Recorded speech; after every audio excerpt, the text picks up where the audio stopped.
Praise the lord. బాగున్నారా? మీ అందరి క్షేమ నిమిత్తమై ప్రతిదినం ప్రార్థిస్తున్నాను. నేటి దినం వాక్య ధ్యానం నుంచి మార్కు సువార్త 10వ అధ్యాయం 9వ వచనం ఉన్నటువంటి మాట. కాబట్టి దేవుడు జతపరిచినటువంటి వారిని, అనగా వివాహంలో జతపరిచిన వారిని వేరు చేయకూడదని వారితో చెప్పెను.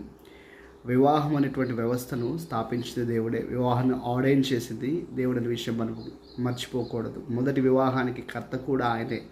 ఆదాము అవ్వల్ని జతపరిచింది దేవుడు అనేటువంటి సత్యం మనం అందరం ఎరుగుదాము. అయితే వివాహంలో జరిగేటువంటి ఇబ్బందికరమైన అంశాలు మనం గమనిస్తున్నప్పుడు మొదట వివాహంలోకి అపవాది చొరబడేటువంటి ప్రయత్నం చేస్తాడు.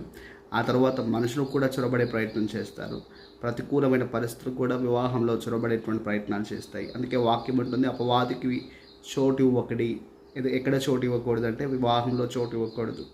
మనం మొదటి వివాహం ఆదాము అవ్వల్ని గమనించినప్పుడు మరి ఏదేను తోటలో ప్రవేశించినటువంటి సర్పం మూలంగా కలిగినటువంటి అనర్థము, ఆ అనర్థం మూలంగా దేవుని చిత్తంలోంచి, దేవుని మరి ప్రణాళికలోంచి ఆదాము అవ్వలు ఏ విధంగా బయటికి త్రోసివేయబడ్డారో మనకు తెలుసు. కాబట్టి వివాహం మరి దేవుడు చేసింది, వివాహము దేవుడు నిర్మించింది, వివాహానికి కర్త ఆయన. కాబట్టి వివాహంలో ఉండవలసింది ఎవరైనా మనం ఆలోచన చేసినప్పుడు, ఎక్కడైతే ఇద్దరు లేక ముగ్గురు ఉంటారో వారి మధ్యలో నేను ఉంటానని చెప్పాడు. కాబట్టి వివాహంలో ఉండవలసింది దేవాతి దేవుడు. వివాహంలో దేవుడు ఉన్నప్పుడు ఏం జరుగుతాయి మరి అని ఆలోచన చేస్తే, వాక్యాన్ని మనం గమనిస్తున్నప్పుడు కానా ఊరిలో వివాహం జరుగుతుండగా ఆ వివాహంలో ఆయన ఉన్నాడు కాబట్టి నీరు ద్రాక్షరసంగా మార్చబడింది. కాబట్టి ద్రాక్షరసానికి సాదృశ్యము సంతోషము, జాయ్.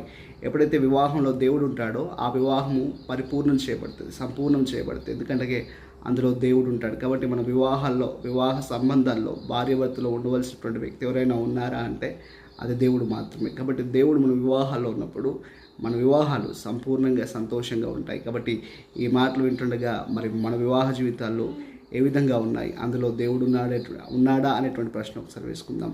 ఒకవేళ లేనట్టయితే ఆయన ఆహ్వానిద్దాం. ఆయన ఆహ్వానించి ఆయన మూలంగా మన కుటుంబాన్ని కట్టుకుందాం, తద్వారా దీవించబడదాం, అనేకులకు దీవెనకరంగా ఉందాం. దేవుడి మాటలు దీవించిన గాక. ఒకవేళ మీ ప్రేయర్ రిక్వెస్ట్ ఏదైనా తెలియజేయాలనుకుంటే కింద కామెంట్ బాక్స్లో మీ ప్రేయర్ రిక్వెస్ట్ని పోస్ట్ చేయండి. తప్పకుండా మీకు ప్రార్థన చేస్తాం.